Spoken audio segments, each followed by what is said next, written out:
முள் தீண்டிய ரோஜா சிறுகதைக்கு உங்களை அன்புடன் வரவேற்பது உங்கள் புவனா. வாங்க கதைக்குள்ளே போகலாம். விஷ்ணுவை ஏர்போர்ட்டில் ட்ராப் பண்ணிவிட்டு ரகுபதி, திலகா, மைத்திலி மூவரும் வீட்டிற்கு வந்துவிட, ஏங்க விஷ்ணு வெளிநாட்டிலேருந்து படித்து முடிச்சுட்டு வந்ததும் முதல் வேலையாக நம்ம மைத்திலிக்கும் விஷ்ணுவுக்கும் கல்யாணத்தை முடிச்சிடணும். நம்ம அபி கல்யாணம் தான் நம்ம எதிர்பார்த்த மாதிரி நடக்கலை. மைத்திலி கல்யாணமாவது நல்லபடியாக நடக்கணும். அபி பேரை இந்த வீட்டில் எடுக்காதன்னு உனக்கு நான் எத்தனையோ தடவை சொல்லிட்டேன். சொன்னால் கேட்கவே மாட்டியா? ஏன்பா, ஏன் என் பேரை எடுக்கக்கூடாது? அப்படி என் பேரை கூட சொல்லக்கூடாத அளவுக்கு நான் என்ன தப்பு பண்ணேன்? கேட்டுக்கொண்டே அபி உள்ளே வர, அபி என்று திலகாவும், அக்கா என்று மைத்திலியும் ஓடி வர, ஒரு கணம் அபியை அப்படி ஒரு கோலத்தில் பார்த்த பெற்றவரின் மனம் கலங்கியது.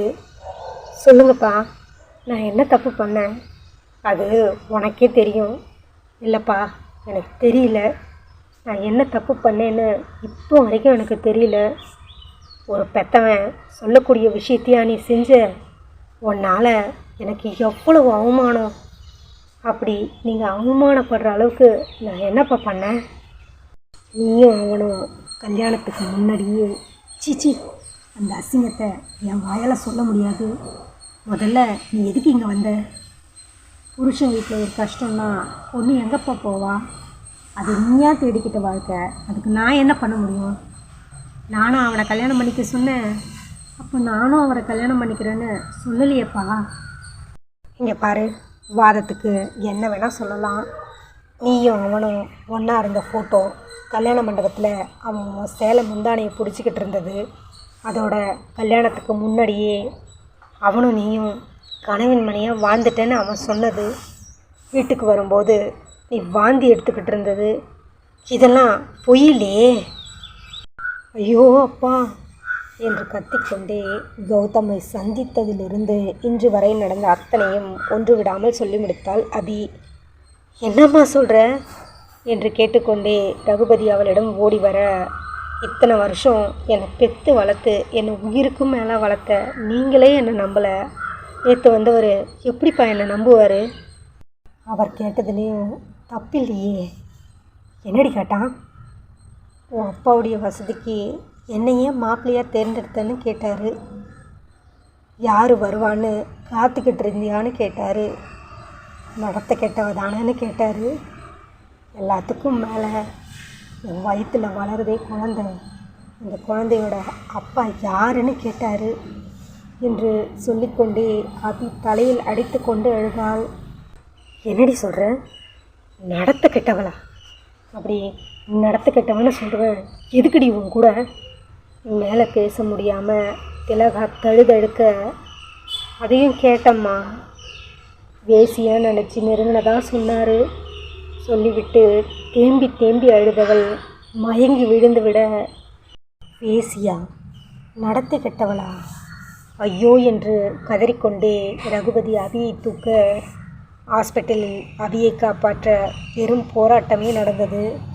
என்ன ரகுபதி இது? அபி கொஞ்சம் கூட கோஆப்ரேட் பண்ண மாட்டா. எனக்கு ட்ரீட்மெண்ட் பண்ண வேண்டாம், எனக்கு எந்த மெடிசனும் வேண்டாம், இதை ஊசி போட்டு கொன்னுடுங்கன்னு அழுவுறா. என்ன இது? என்ன பிரச்சனை அவளுக்கு? ரகுபதி நடந்ததை சொல்ல, ஓ மை காட், சரி ஒன்றும் பிரச்சனை இல்லை, நான் பார்த்துக்கிறேன். சாமர்த்தியமாய் டாக்டர் அபியை காப்பாற்றினார். அபியை தேடி அவளது வீட்டுக்கு போனவன் எல்லோரும் ஹாஸ்பிட்டலில் இருக்கிறத கேள்விப்பட்டு அங்கே ஓடி வர, கௌதமை பார்த்த ரகுபதி கோபத்தின் உச்சிக்கே போய்விட்டார். டேய் என்று ஓடிப்போய் கௌதமின் சட்டையை பிடித்தவர், எதுக்குடா இங்கே வந்த? என் பொண்ணு உயிரோட இருக்காளா இல்லை செத்துட்டாளான்னு பார்க்க வந்தியா? அவள் உனக்கு என்னடா பாவம் பண்ணா? என்ன துரோகம் பண்ணா? எதுக்குடா அவள் வாழ்க்கையை இப்படி நாசம் பண்ண? என்னை நம்ப வச்சு கழுத்தை அறுத்துட்டியே. நீ சொன்னதை உண்மைன்னு நம்பி நான் என் பொண்ணை சந்தேகப்பட்டுட்டேனே. அவள் தங்கண்டா.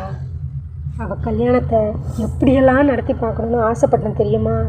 எல்லாத்தையும் எடுத்து குட்டி சோறாக்கி இன்றைக்கி உயிர் வாழவே கூடாதுன்னு சொல்கிற அளவுக்கு என் பொண்ணை கொண்டு வந்துட்டியே. இதுக்கெல்லாம் நீ நல்லா இருக்க மாட்ட, நல்லாவே இருக்க மாட்டடா. கௌதம் தலை குனிந்து நிற்க, ஒரு பெத்தவனோட சாபம் உன்னை சும்மா விடாது. திலகா, அவனை போக சொல்லு, தயவு செய்து அவனை போக சொல்லு. இதுக்கப்புறம் அவன் என் கண்ணு முன்னாடி நின்னா நிச்சயமாக கோவத்தில் அவனை நான் கொன்னாலும் கொன்னுடுவேன். அவனை போக சொல்லு. ஒரே ஒரு தடவை நான் அபியை பார்த்துட்டு போகிறேன். கௌதம் திலகாவிடம் கெஞ்ச, தம்பி, என் பொண்ணு முதல்ல உயிரோடு வரணும். எனக்கு இப்போ அதுதான் முக்கியம். உங்களை கையெடுத்து கும்பிட்றேன். இங்கேருந்து போயிடுங்க, பிரச்சனை பண்ணாதீங்க. இதுக்கு மேலேயும் என்னால் எதையும் தாங்க முடியாது. திலகா கையெடுத்து கும்பிட, அவங்ககிட்ட என்னடி கெஞ்சிக்கிட்டு இருக்க? முதல்ல அந்த நாயை கழுத்தை பிடிச்சி வெளியே தள்ளு. பெரும் போராட்டத்திற்கு பிறகே அபி தேற்ற முடிந்தது. அதற்குள் விஷயத்தை கேள்விப்பட்டு விவேக்கும் வந்துவிட, வீட்டிற்கு வந்த பிறகும் அபி யாரோடும் சகஜமாய் இல்லை. முக்கியமாய் ரகுபதியிடம் பேசுவதே இல்லை.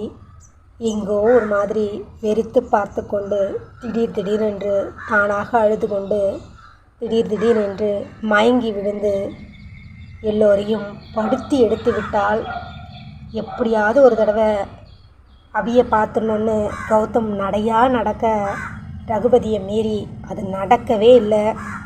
அவன் இப்படி டெய்லி வாசலில் வந்து நின்றுக்கிட்டு இருக்கிறத பார்த்த திலகா ஒரு நாள் அவனை உள்ளே கூப்பிட, எதுக்குடா இங்கே வந்த?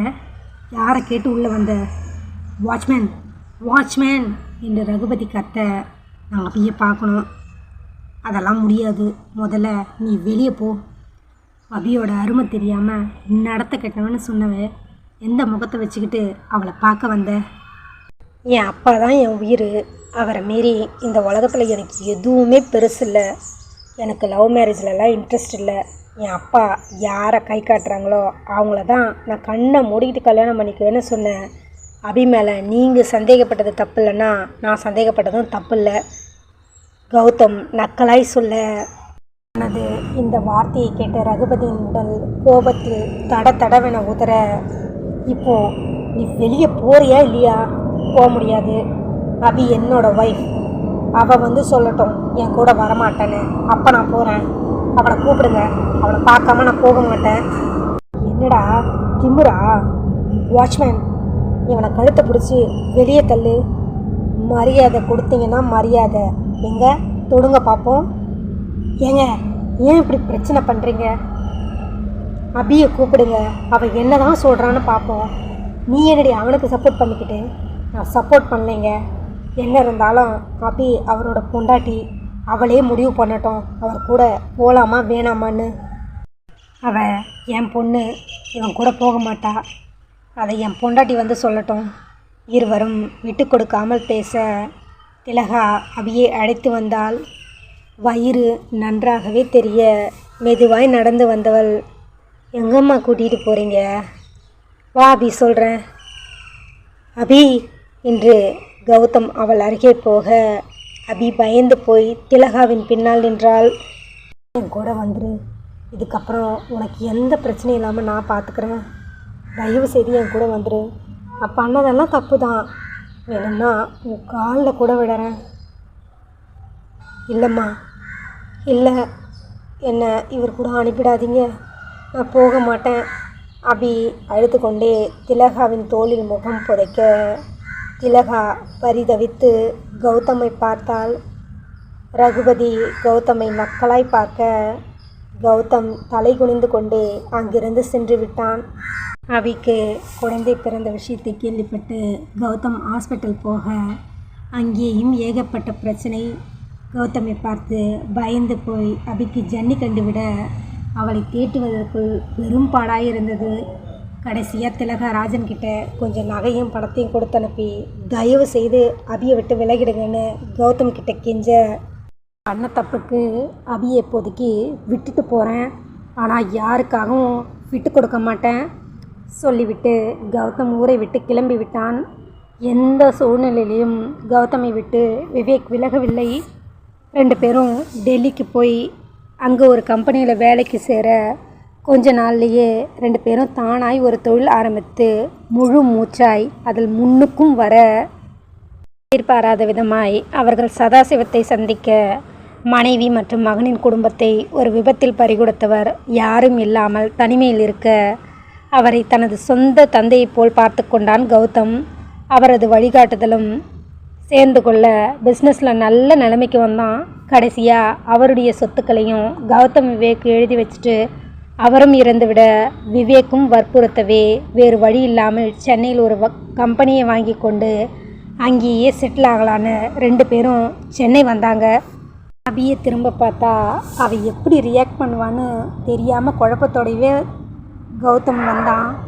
ஆனால் அவன் வாங்கின கம்பெனியிலேயே அபி ஒர்க் பண்ணுவான்னு அவன் நினச்சி கூட பார்க்கல.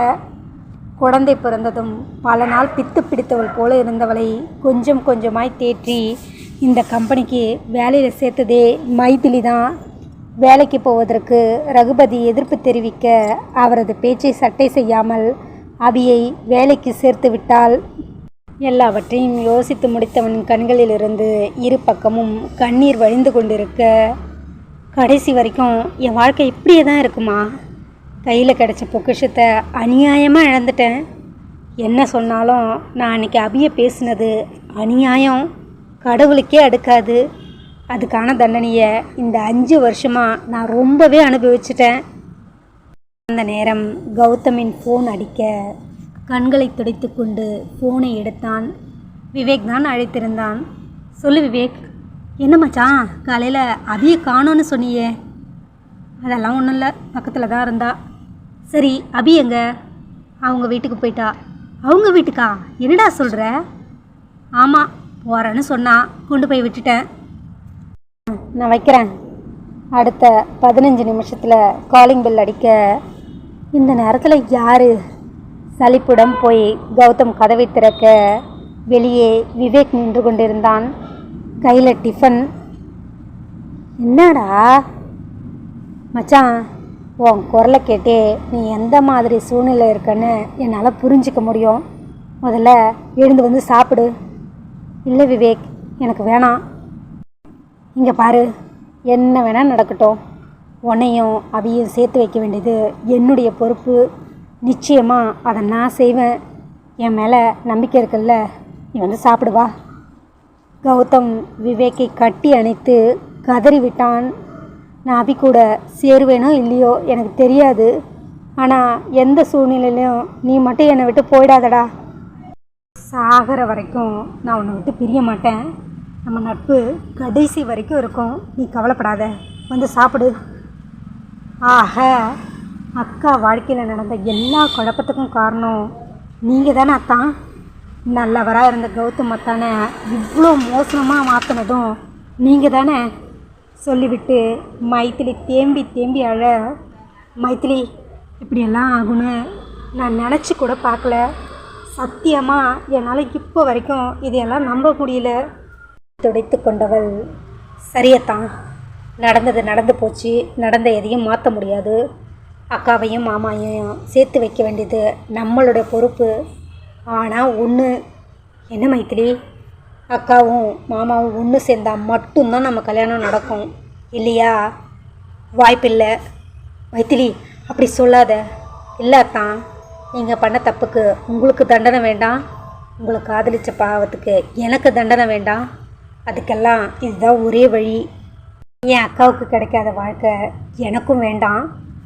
மைதிலி, அவசரப்பட்டு எந்த முடிவும் எடுக்காத. என் உயிரை கொடுத்தாவது கௌதமியும் அபியும் நான் சேர்த்து வைக்கிறேன். அதை செய்யுங்க முதல்ல. அதுக்கு என்ன ஹெல்ப் வேணும்னாலும் நான் பண்ணுறேன். நான் முதல்ல நிரஞ்சன்கிட்ட பேசி கௌதமோட நம்பர் வாங்குகிறேன். ஏற்கனவே ஒரு தடவை கொடுத்தான், ஆனால் அதை நான் சேவ் பண்ணி வைக்கல. நிரஞ்சனுக்கு கால் பண்ண நாட் ரீச்சபிள் என்றே வந்து கொண்டு இருந்தது. அவன் நம்பர் ரீச் ஆகலை. நாளைக்கு காலையில் முதல் வேலையாக அவனை போய் பார்க்கலாம். மறுநாள் மைதிலியும் விஷ்ணுவும் நிரஞ்சனை போய் பார்க்க, இங்கே நிரஞ்சன் அவருக்கு பொண்ணு பார்க்குறதுக்காக பெங்களூர் போயிருக்காரு. வர 2 நாள் ஆகும். இப்போ என்னத்தான் பண்ணுறது? 2 நாள் வெயிட் பண்ணி தான் தீரணும். அவன் நம்பர் ரீச் ஆகவே மாட்டேங்குது. வரும் வீட்டிற்கு வர அபி இன்னமும் தூங்கி கொண்டிருந்தாள். அவளது உடல் நெருப்பாய் கொதித்து கொண்டிருந்தது. என்ன அக்கா இவ்வளோ நேரம் தூங்குறாங்க? ஞாயிற்றுக்கிழமை தானே, தூங்கட்டும் விடு. இல்லைத்தான், ஞாயிற்றுக்கிழமையாக இருந்தாலும் அக்கா இவ்வளோ நேரம்லாம் தூங்க மாட்டாங்க. மைதிலி அபியின் நெற்றியை தொட்டு பார்க்க உடல் நெருப்பாய் கொதித்து கொண்டிருந்தது. தான் அக்காவுக்கு உடம்பு ஜுரத்தில் நெருப்பாக கொதிக்குது. என்ன மைத்திலி சொல்கிற? விஷ்ணுவும் தொட்டு பார்த்துவிட்டு சீக்கிரமாக ஹாஸ்பிட்டல் கூட்டிகிட்டு போகலாம்.